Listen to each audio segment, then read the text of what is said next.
साथ संगत जी, प्रेम से कहना धन निरंकार जी।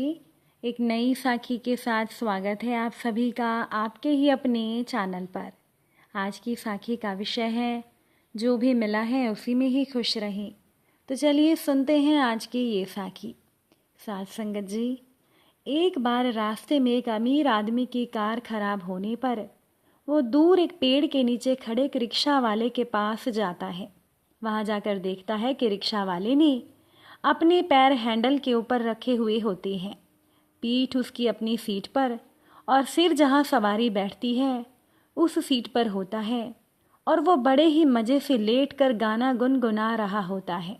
वो अमीर व्यक्ति रिक्शा वाले को ऐसे बैठा हुआ देखकर बहुत हैरान होता है कि एक व्यक्ति ऐसे बेआराम तरीके से कैसे रह सकता है, कैसे खुश रह सकता है, कैसे गुनगुना सकता है। वो अमीर आदमी उस रिक्शा वाले को 20 रुपए में चलने के लिए बोलता है। रास्ते में वो रिक्शा वाला वही गाना गुनगुनाते हुए मज़े से रिक्शा चलाता है, और वो अमीर व्यक्ति एक बार फिर हैरान कि एक रिक्शा वाला 20 रुपए लेकर इतना खुश कैसे हो सकता है, इतना मज़े से कैसे गुनगुना सकता है। वो अमीर व्यक्ति थोड़ा ईर्ष्यापूर्ण हो जाता है और रिक्शा वाले को समझने के लिए उसको अपने बंगले में रात को खाने के लिए बुला लेता है। रिक्शा वाला उसका बुलावा स्वीकार कर लेता है। अमीर आदमी अपने नौकर को बोलता है कि इस रिक्शा वाले को सबसे अच्छे खाने की सुविधा दी जाए। अलग अलग तरह के खाने की सेवा दी जाती है। सूप, आइसक्रीम, गुलाब जामुन, सब्जियां, यानी हर एक चीज़ वहाँ पर मौजूद थी। वो रिक्शा वाला खाना शुरू कर देता है। वो कोई भी प्रतिक्रिया, कोई घबराहट बयान नहीं करता, बस वही गाना गुनगुनाते हुए मज़े से वो खाना खाता है। उस अमीर आदमी के घर पर सभी को ऐसा लगता है जैसे रिक्शा वाला ऐसा खाना पहली बार नहीं खा रहा, पहले भी कई बार खा चुका है। वो अमीर आदमी एक बार फिर से हैरान, एक बार फिर से ईर्ष्यापूर्ण कि कोई आदमी इतने ज़्यादा तरह के व्यंजन देखकर भी कोई हैरानी वाली प्रतिक्रिया क्यों नहीं देता, और वैसे ही गुनगुना रहा है जैसा वो अपने रिक्शे में गुनगुना रहा था। ये सब देखकर अमीर आदमी की ईर्ष्या बढ़ती जाती है। अब तो वो रिक्शा वाले को अपने बंगले में कुछ दिन रुकने के लिए बोल देता है। रिक्शा वाला हाँ कर देता है। उस रिक्शा वाले को बंगले में बहुत इज्जत दी जाती है। कोई नौकर उसे जूते पहना रहा होता है तो कोई कोट। एक बेल बजाने से 2-3 नौकर उस रिक्शा वाले के सामने आ जाते हैं। एक बड़े साइज की टेलीविज़न स्क्रीन पर उसको प्रोग्राम दिखाए जाते हैं, और एसी वाले कमरे में उसे सोने के लिए बोला जाता है। अमीर आदमी नोट करता है कि वो रिक्शा वाला इतना कुछ पाकर भी कोई प्रतिक्रिया नहीं दे रहा। वो तो वैसे ही साधारण चल रहा है, जैसा वो रिक्शे में था वैसे ही गाना गुनगुना रहा था जैसा रिक्शा में गुनगुना रहा था। अमीर आदमी की ईर्ष्या बढ़ती जाती है। वो सोचता है कि अब तो हद ही हो गई, इस रिक्शा वाले को तो कोई हैरानी ही नहीं हो रही, इसे तो कोई फर्क ही नहीं पड़ रहा, ये तो वैसे ही खुश है, कोई प्रतिक्रिया ही नहीं देता। अब अमीर आदमी रिक्शा वाले को कहता है, आप खुश तो हैं ना? रिक्शा वाला कहता है, जी साहब मैं बिल्कुल खुश हूँ। अमीर आदमी पूछता है, आप आराम में है ना? रिक्शा वाला कहता है, जी बिल्कुल आरामदायक हूँ। अब अमीर आदमी तय करता है कि इसको उसी रिक्शा पर वापस छोड़ दिया जाए। वहाँ जाकर ही इसको इन बेहतरीन चीज़ों का एहसास होगा, क्योंकि वहाँ जाकर ये इन बेहतरीन चीज़ों को याद करेगा। अब अमीर आदमी अपने नौकर को बोलता है कि इस रिक्शा वाले से कह दो कि आपने दिखावे के लिए कह दिया है कि आप खुश हो, आप आरामदायक हो, लेकिन हमारे साहब समझ गए हैं आप खुश नहीं हो, आराम में नहीं हो, इसीलिए आपको अपनी रिक्शा के पास छोड़ दिया जाएगा। नौकर के ऐसा कहने पर रिक्शा वाला कहता है, ठीक है सर, जैसा आप चाहें, जब आप चाहें। उसे वापस उसी जगह पर छोड़ दिया जाता है जहां पर उसका रिक्शा था। अब वो अमीर आदमी अपने गाड़ी के शीशे ऊंचे करके उसे देखता है। रिक्शा वाले ने अपनी सीट उठाई, बैग में से काला सा मैला सा कपड़ा निकाला, रिक्शा को साफ किया, मज़े से उसमें बैठ गया और वही गाना गुनगुनाने लगा।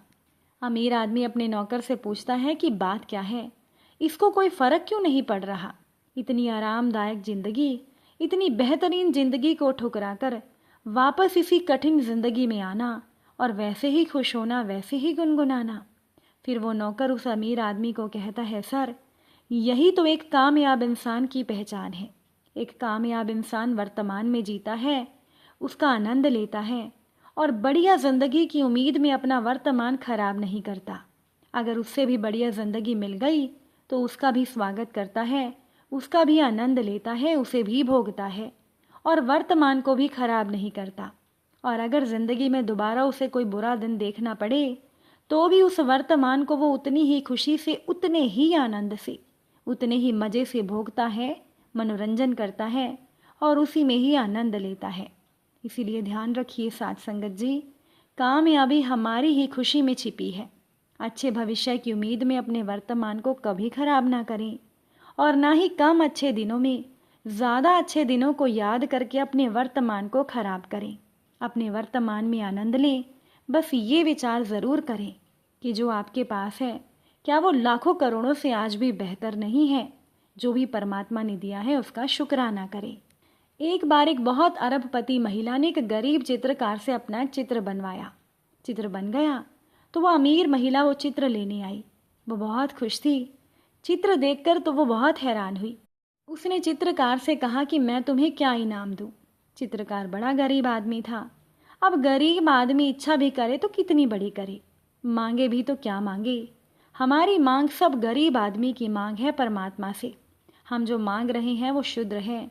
जिससे मांग रहे हैं उससे ये बात मांगनी नहीं चाहिए। तो गरीब ने सोचा कि मैं इस महिला से $100 मांग लेता हूँ, 200 मांग लेता हूँ, $500 मांग लेता हूँ। फिर उस गरीब चित्रकार की हिम्मत डगमगाने लगी। उसने सोचा कि ये इतना देगी या नहीं देगी। फिर उसने सोचा कि बेहतर यही होगा, मैं इसी पर छोड़ देता हूँ, शायद ज़्यादा ही दे दे। अब उसके मन में डर तो था कि मैं इस महिला पर तो छोड़ दूँ, ना जाने ये मुझे कुछ देगी या नहीं देगी। कहीं बहुत कम दे दिया तो मेरा क्या होगा। फिर भी उसने हिम्मत की। उसने महिला से कह दिया, आपकी जो मर्जी।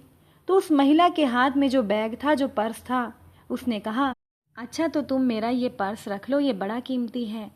अब पर्स तो कीमती था, लेकिन पर्स लेकर तो उस चित्रकार की छाती बैठ गई कि मैं इस पर्स का क्या करूँगा। माना ये कीमती है, सुंदर है, पर मेरे किस काम का। इससे तो अच्छा होता कि मैं $100 ही मांग लेता। उसने उसी समय महिला से कह दिया, नहीं नहीं, मैं इस पर्स का क्या करूँगा, आप तो मुझे $100 दे दें। उस महिला ने भी कह दिया, जैसे तुम्हारी मर्जी। उस महिला ने पर्स खोला। उस पर्स के अंदर $1,00,000 थे। उसने उसमें से $100 निकाल कर चित्रकार को दे दिए और अपना पर्स लेकर वो चली गई। सुना है कि वो चित्रकार आज तक छाती पीट रहा है और रो रहा है, मर गया, मैं तो मर गया। साथ संगत जी, आज का इंसान करीब करीब इसी हालत में है। परमात्मा ने हमें जो दिया है वो बंद है, छिपा है, और हम उससे मांगे जा रहे हैं 2-2 पैसे, 2-2 कौड़ी की बात। और ईश्वर ने जीवन की जो अनमोल संपदा हमें दी है, उस पर्स को हमने खोल कर भी नहीं देखा। और जो हमें मिला है वो तो अनंत गुना ज़्यादा है।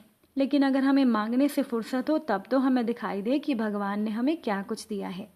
इसीलिए हमेशा परमात्मा के दिए हुए का शुक्राना करें। जो हमें ज़िंदगी में मिला है उसी में ही खुश रहें और अपने सतगुरु प्रभु की रजा में राजी रहें। अगर आज की ये साखी आपको अच्छी लगी हो, वीडियो को लाइक शेयर ज़रूर कीजिएगा। चैनल पर नए हैं तो सब्सक्राइब भी ज़रूर कीजिएगा। आप सभी से फिर मुलाकात होगी नई साखी के साथ। साथ संगत जी, प्यार से कहना, धन निरंकार जी।